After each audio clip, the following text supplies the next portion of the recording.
আজকে আমরা দেখব ক্যানভা ব্যবহার করে কিভাবে আমরা আমাদের একটি সিভি বা রিজিউম তৈরি করতে পারি। আমাদের অনেকেই বিভিন্ন ধরনের চাকরির ইন্টারভিউ এর জন্য অথবা বিভিন্ন ধরনের চাকরিতে আবেদন করার জন্য অনেক সময় আমাদের নিজের একটি সিভি বা আমাদের রিজিউম তৈরি করতে হয়। ক্যানভাতে অনেক রেডি টেমপ্লেট আছে সেই রিজিউম গুলো তৈরি করার জন্য। আজকে দেখব আমরা কিভাবে ক্যানভা দিয়ে আমরা সহজেই আমরা আমাদের জন্য একটি রিজিউম তৈরি করে নিতে পারবো। তো চলুন কথা না বাড়িয়ে শুরু করা যাক। তো প্রথমেই আমরা আমাদের ব্রাউজার থেকে ক্যানভা ওপেন করে নিব। ক্যানভাতে যাওয়ার পরে ক্যানভার যে সার্চ বার আছে সেই সার্চ বারে গিয়ে আমরা সার্চ করব রিজিউম লিখে। রিজিউম লিখে সার্চ করার পরে আমার নিচে ক্যানভা থেকে সাজেস্ট করবে কি কি আছে। আমরা এই যে প্রফেশনাল রিজিউম যেটা আছে এটাতে ক্লিক করলাম। ক্লিক করার পরে ক্যানভাতে যে রিজিউম গুলো আছে সেগুলো আমাদের সামনে চলে আসবে। এই সবগুলোই আমাদের সামনে যা যা আছে সবগুলো ক্যানভার রেডি টেমপ্লেট আছে। আমরা যেহেতু একটু পেইড ক্যানভা ব্যবহার করতেছি সেই জন্য আমাদের এখানে সব দেখেন এডু সাইনটি চলে আসছে। আমরা যেহেতু একটি প্রিমিয়াম ক্যানভা ব্যবহার করছি সেই জন্য সবগুলোই আমাদের সামনে এডিটেবল চলে আসছে। আপনারা যারা ফ্রিতে ডিজাইন করতে চান আপনারা এখানে অনেকগুলো ফ্রি ডিজাইন পাবেন যেগুলো থেকে আপনি আপনার প্রাথমিকভাবে আপনার নিজের জন্য একটি সিভি বা রিজিউম তৈরি করতে পারবেন। তো এখান থেকে আপনার যেটি পছন্দ হয় সেটি আপনি নিয়ে নেবেন।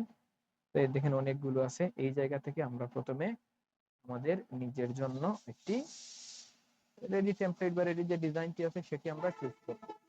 তো এখানে ক্যানভার সিভি গুলোর একটি বিশেষত্ব হচ্ছে এখানে আমরা আমাদের যেই রিলেটেড কাজের জন্য রিজিউম তৈরি করব এখানে সেই রিলেটেড অনেকগুলো রেডি টেমপ্লেট আছে। আমরা চাইলে আমাদের যে কাজ করব সেই কাজ রিলেটেড একটি সিভি এখান থেকে তৈরি করে নিতে পারব। এখন মনে করেন আপনি একজন গ্রাফিক ডিজাইনার হিসেবে কোনো একটা জায়গায় আপনার সিভি দিতে চান, তাহলে আমরা আমাদের যে সিভি গুলো আমাদের সামনে আছে ওই জায়গা থেকে গ্রাফিক ডিজাইনার যেগুলোতে লিখে আছে ওইরকম একটা সিভি আমরা চুজ করে নিব। ধরেন আমার সামনে এই যে দুইটি সিভি আছে দুইটাতে দেখা যাচ্ছে আমরা এখানে গ্রাফিক ডিজাইনার লেখা। আমরা যে কোনো একটি সিভিতে ক্লিক করব। আমরা এখানে ক্লিক করলাম, ক্লিক করার পরে এটির এই কাস্টমাইজ দিস টেমপ্লেটে ক্লিক করলে এই সিভিটির একটি এডিটেবল ফরম্যাট আমাদের সামনে চলে আসবে। ক্লিক করার পরে দেখেন আমার সামনে ওই টেমপ্লেটটির একটি এডিটেবল অপশন চলে আসবে। এই অপশনটি চলে আসার পরে প্রথমেই আমরা এই যে দেখেন সবগুলো জিনিস এখানে লিখে আছে, লিখে দেওয়া আছে। আপনি শুধু আপনার প্রয়োজন মতো যে স্কিলগুলো এখানে এড করার দরকার শুধু সেই স্কিলগুলো এড করে নেবেন। যেমন ধরেন এখানে অ্যাবাউট মি যে অপশনটা আছে এই অ্যাবাউট মিতে আপনি আপনার নিজের মতো করে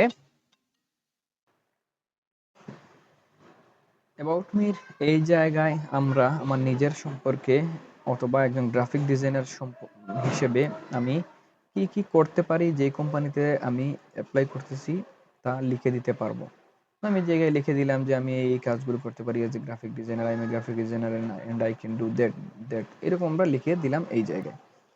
এরপরে কন্ট্যাক্টের অপশন আছে। কন্ট্যাক্টের অপশনে আমরা এই যে এখানে আমার ফোন নাম্বার আছে, ফোন নাম্বারের জায়গায় আমি আমার নিজের ফোন নাম্বার দিয়ে দিলাম, আমার ইমেইল অ্যাড্রেস দিয়ে দিলাম। এরপরে আমার যে ঠিকানাটা আছে আমার অ্যাড্রেসটা আছে আমি আমার অ্যাড্রেস এইখানে দিয়ে দিব।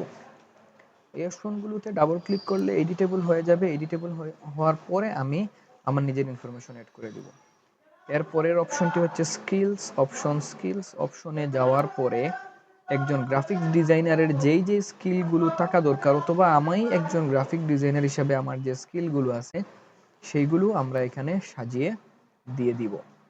তো এখানে আমি গ্রাফিক ডিজাইনারের যে স্কিল আছে আমি লিখলাম যে অ্যাডোবি ফটোশপ পারি, অ্যাডোবি ইলাস্ট্রেটর, এইরকম যে বিষয়গুলো আছে সেইগুলো আমরা এখানে অ্যাড করে দিব।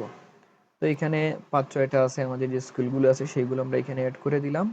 অ্যাড করে দেওয়ার পরে এর নিচের অপশনে আমরা দেখতে পাবো আছে ল্যাঙ্গুয়েজ অপশন।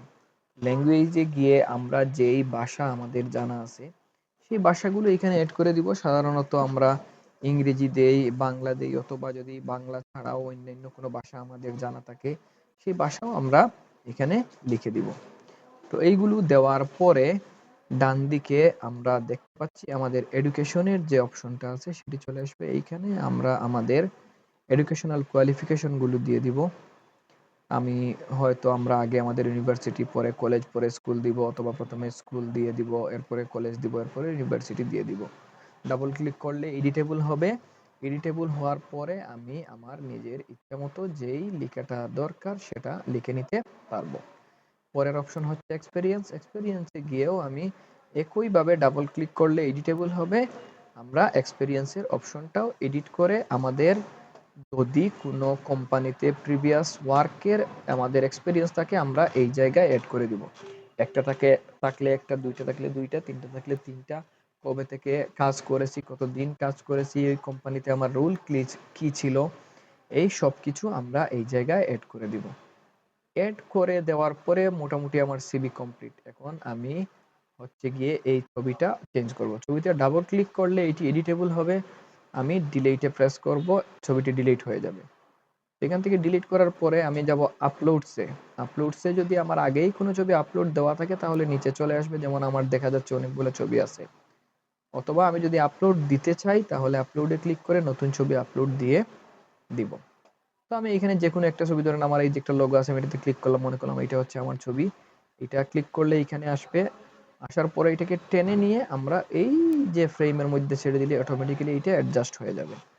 তো এখন মনে করলাম যে আমার এই পর্যন্ত আমার সিভির কাজ শেষ। এখন আমি এটাকে শেয়ারে ক্লিক করব। ক্লিক করে ডাউনলোডে ক্লিক করে দিলে, পিডিএফ সিলেক্ট করা আছে, ডাউনলোডে দিলে এটা অটোমেটিক্যালি আমার যে কম্পিউটারে ডাউনলোড হয়ে যাবে। পিডিএফ ডাউনলোড করব অবশ্যই, কারণ পিডিএফ ডাউনলোড করে আমরা আমাদের যে কোম্পানিতে তাদের ইমেইলে অথবা যেখানে আমরা সেন্ড করা দরকার সেখানে সেন্ড করতে পারবো। এই পর্যন্ত আমাদের সাথে থাকার জন্য সবাইকে ধন্যবাদ। আমরা আশা করছি আবার পরবর্তী ভিডিওতে আপনাদের সাথে দেখা হবে।